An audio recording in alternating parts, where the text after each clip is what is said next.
பக்தி வழி நேயர்களுக்கு வணக்கம். இப்போ பார்த்தோன்னா நிறைய வீட்டுங்களில் பார்த்தோன்னா தீய சக்திகள் பிரச்சனை, இல்லை வீட்டில் ஏதாவது ஒரு கெட்ட சக்தி இருக்குது அதை கொண்டு போகணும், இல்லை கோயிலில் போயிட்டு ஏதாவது ஒரு பரிகாரத்தில் நமக்கு உடனே தீர்வு கிடைக்கணும். இப்போ நிறைய இடத்துல இப்போ நீங்கள் என்ன பண்ணுறாங்க, கெட்ட சக்தி இருக்குது, கட்டு இருக்குது, பில்லி சூனி இருக்குது, செய்வன் இருக்குது, இந்த மாதிரி நிறைய சொல்லுவாங்க. இப்போ அங்கே போகும்போது என்ன பண்ணுவாங்க, 10,000 கொடு, 20,000 கொடு, 50,000 கொடுன்னுவாங்க. ஆனா இந்த அமௌண்ட் இல்லாதவங்க என்ன பண்ணுவாங்க, இருக்கிறவங்க செஞ்சிருப்பாங்க, இல்லாதவங்க என்ன பண்ணுவாங்க. அப்ப இல்லாதவங்களுக்கு என்ன வழி? இப்ப இருக்கிறவங்களுக்கு பணம், இல்லாதவங்களுக்கு ஈஸியான ஒரு மெத்தடு. இப்ப பார்த்தோன்னா 5 ரூபா. இப்ப 5 ரூபாய் செலவுல நம்ம எப்படியாப்பட்ட பில்லி சூனி பேய் பிசாசு கெட்ட சக்தி ஏதா இருந்தாலும் வேட்டக்கூடிய விஷயம் ஒரே 5 ரூபாயில நம்ம பண்ணிக்கலாம், நீங்களே பண்ணிக்கலாம்.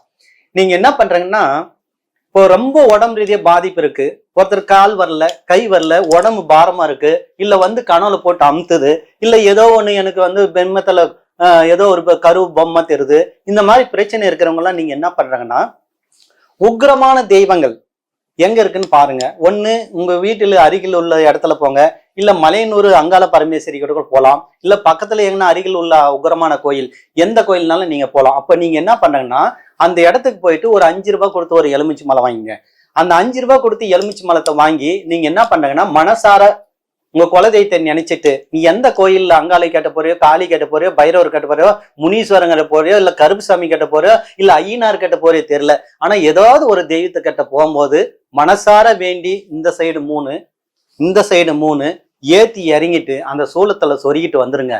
நம்ம உடம்புல இருக்கிற கெட்ட சக்தி, பில்லி சூனி ஏவல், கெட்ட நோய்கள், ஏதாவது ஒரு கெட்டது இருக்குதெல்லாம் வீட்டுல இருக்கிற துர்சக்தி வெளியே போகணும்னு சொல்லி அதை சொருகிட்டு இருக்குன்னா, நிச்சயம் சூலத்துல சொருகும் போது சூலம் அழிக்கக்கூடிய சக்தி உண்டு. ஏன்னா சூழன்றது பார்த்தோன்னா எப்பயுமே எப்படியாப்பட்ட துஷ்ட சக்தி சூலத்தை கண்டு நடுங்கும், அப்படியே பயப்படும். ஏன்னா அதனாலதான் சிவபெருமான், அம்பாள் எல்லார் கையிலும் சூலம் இருக்கும். அப்படியேப்பட்ட சூலத்துல நீங்க சொல்லி சொருகும் போது, அந்த எலுமிச்சி மலை சொருகும் போது என்ன ஆகுன்னா, மனசுக்குள்ள வேண்டி சொரங்கணும்னா நம்ம வீட்டுல இருக்கிற பில்லி சூனி ஏவல் கேட்டது எந்த சக்தி இருந்தாலும் செய்யுங்க, உடனே விளைக்கிறேன். இதெல்லாம் நீங்க உடனே பண்ணணும்னா எப்படின்னா, இன்னைக்கு ஒரு நாள் பண்ணிட்டு உடனே மறுநாள் விட்டுறக்கூடாது. சாமி சில பேர் என்ன பண்ணி இன்னைக்கு பண்ண அன்னைக்கு நைட் நல்லா இருந்துச்சு, திரும்ப ஆயிடுச்சுன்னா நீ என்ன பண்ணனா, உன் உடம்புக்கு கரெக்ட் ஆகாமனே நீங்க அது ஒரு 3 முறையோ இல்ல 9 முறையோ இல்ல 11 முறையோ இது செய்யுங்க. இப்ப நம்ம போயிட்டு எவ்வளவு துட்டு செலவு பண்றோம், செலவு பண்ணும்போது ஏன் இதை ஒரு 11 முறை பண்றதுக்கு என்ன உங்களுக்கு கஷ்டம் சொல்லுங்க பார்க்கலாம். இல்ல ஒரு 3 முறை சேர்த்துக்கு என்ன கஷ்டம்? செலவு இல்லாம சொல்றேன், செலவு இல்லாம நீங்க பண்றதுக்கு என்ன பண்ணலாம், ஈஸியா பண்ணலாம். அப்படி ஒண்ணு பண்ணிக்கோ. அடுத்து நீங்க என்ன பண்ணனா, அருகில் அதே மாதிரி கோயில்ல நீங்க என்ன பண்றாங்கன்னா, உங்களுக்கு கெட்ட சக்தி இருக்கு, வீட்டுல நடமாட்டம் இருக்கு, ஏதோ ஒரு துர்சக்தி இருக்கு, இந்த மாதிரி இருக்கிறவங்க நீங்க என்ன பண்றாங்கன்னா, மனசுக்குள்ள நீங்க என்ன பண்ணணும், ஒரு குலதெய்வ கோயிலுக்கு போங்க. குலதெய்வ கோயிலுக்கு போயிட்டு அங்க என்ன பண்றாங்கன்னா, அந்த இடத்துல மடி மேல வச்சு, அந்த மடி மேல வச்சு ஒரு எலுமிச்சி மலத்தை மனசார வேண்டி அவங்க ஐயரும் கட்ட கொடுங்க, இல்ல கோயில் பூசியரையும் கட்ட கொடுங்க. ஒரு 3 வாயின்னு போங்க.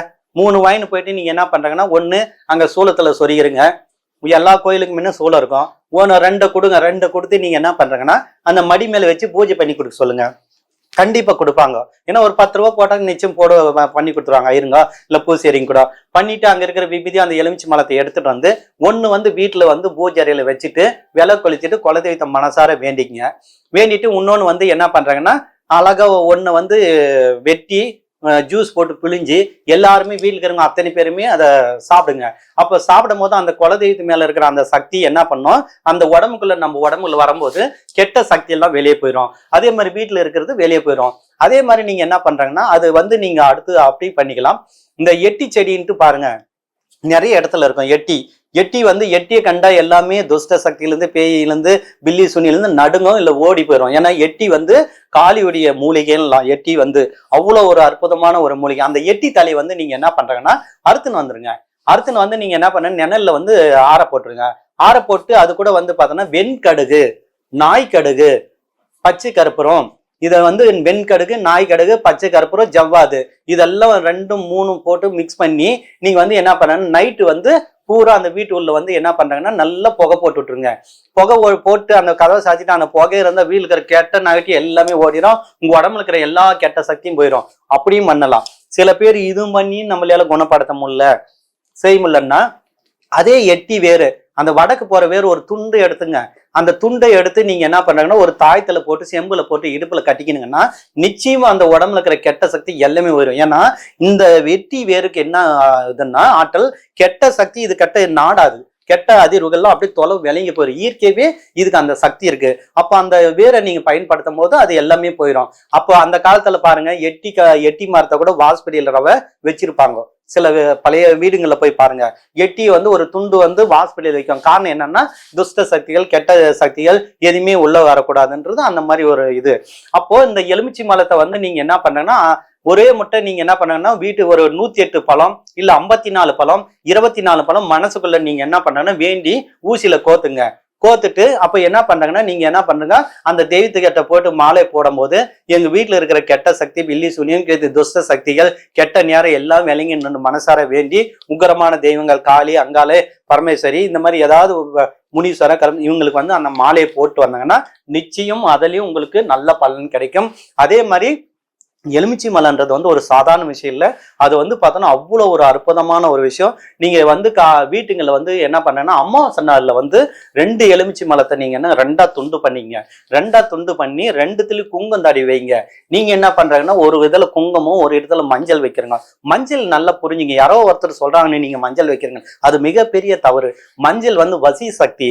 வசி சக்தியை போய் நீங்க வாசப்படியில வச்சா எப்படி கெட்ட சக்தி போகும்? அதனால நீங்க என்ன பண்றேன்னா, குங்கம், ரெண்டுமே குங்கம். ஏன்னா அம்பாளுக்கு பிடிச்சது உக்கரமான தெய்வங்கள் குங்கம். 2த்தையும் தடவி அமாவாசைனா அறுத்து வாசப்படியில வச்சாவே நிச்சயம் உங்க வீட்டுல கெட்ட சக்தி உள்ள வராது. யாராவது கெட்ட சக்தி விட்டா கூட இந்த எலுமிச்சி மலத்தை பார்த்து தடுத்து நிறுத்திடும். அதனால தயவுசெய்து சொல்றோம், ஒரு எலுமிச்சி மலத்துக்கு மஞ்சள் வைக்கிறது, இன்னொரு எலுமிச்சி குங்கம் வைக்கிறது, அதுவும் மிகப்பெரிய தவறு. யாரு சொன்னாங்கன்னு செய்யாதங்க. அதெல்லாம் கிடையாது. மஞ்சள் எப்பவுமே வசியத்துக்கு உகந்தது. அதனால விட்டுருங்க. அதே மாதிரி நீங்க என்ன பண்ணுங்க, எலுமிச்சி மலத்தை நீங்க இந்த வீட்டுல ஒரு வீட்டுல கெட்ட சக்தி இருக்குன்னு வச்சுங்க, அந்த வீட்டுல எலுமிச்சி மலத்தை வச்சு நீங்க தெரிஞ்சுக்கலாம். ஒரு செய்வின கோளாறு இருக்குன்னு வச்சுக்கா, இல்ல தீய சக்தி இருக்கு. இப்ப நீங்க எப்படி தெரிஞ்சுக்கிறது? போகணும், குறி சொன்னோம்னா 500 ரூபாய் ஆகும். இப்ப நீங்களே தெரிஞ்சுக்கணும். என்ன பண்ணுங்க, உங்க குலதெய்வத்து கையில போங்க, அந்த எலுமிச்சி மலத்தை வைங்க, அதை வச்சு கும்பிட்டு எட்டுன்னு அந்த வீட்டுல வச்சிருங்க. அந்த எலுமிச்சி மலம் உங்க வீட்டுல ஏதாவது கெட்ட சக்தி இருந்தால் அந்த வீட்டுல பார்த்தோன்னா கொஞ்சம் கொஞ்சமா அழுக ஆரம்பிச்சிடும். இதை வச்சு நீங்க தெரிஞ்சுக்கலாம்.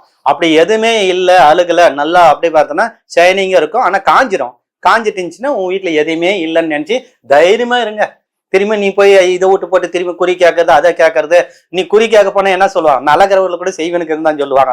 ஏன்னா வருமானம் வரணும். அந்த மாதிரி புரியுதுங்களா? இன்னைக்கு முக்கால்வாசி எல்லாமே சாமியார்கள் மந்திரவாதிகள் நீ எந்த பிரச்சனையும் போனாலும் செய்வனுக்கு இது, அதுக்கு இது, இதுக்குன்னு சொல்லுவாங்க. அதனால நீங்களே இந்த எலுமிச்சி மலத்தை வச்சு எதா இருந்தாலும் செய்வன் இருக்கு, பில்லி சூனி இருக்குன்னா நீங்களே தெரிஞ்சுக்கலாம். அதே மாதிரி இந்த மூலிகை வச்சு எவ்வளவு பெரிய பில்லி சூனி, ஏவல், கெட்ட சக்தி, துஷ்ட சக்தி விரட்டக்கூடிய விஷயம். இந்த மூலிகை வச்சு நீங்க சாம்பிராணி போட்டு வந்தா எல்லாத்தையும் விரட்டலாம். அதே மாதிரி எலுமிச்சி மலத்துக்கு ஏகப்பட்ட சக்தி இருக்கு. ஒரு எலுமிச்சி மலம் சாதாரண விஷயம் கிடையாது. அது ஒரு மனித பலிக்கு சமம். அதனால நீங்க தெய்வங்களுக்கு 2ஆ கட் பண்ணி நீங்க உக்கரமான தெய்வங்களுக்கு வைக்கலாம். பொதுவா நீங்க கெட்ட சக்தி வீட்டுல நடமாடக்கூடாதுன்ட்டு வாசப்படியில 2 சைடும் குங்கத்தடி அமாவாசை நாள், இந்த மாதிரி முக்கியமான நாள் வச்சீங்கன்னா எந்த சக்தியும் கெட்ட சக்தி உள்ள போகாது.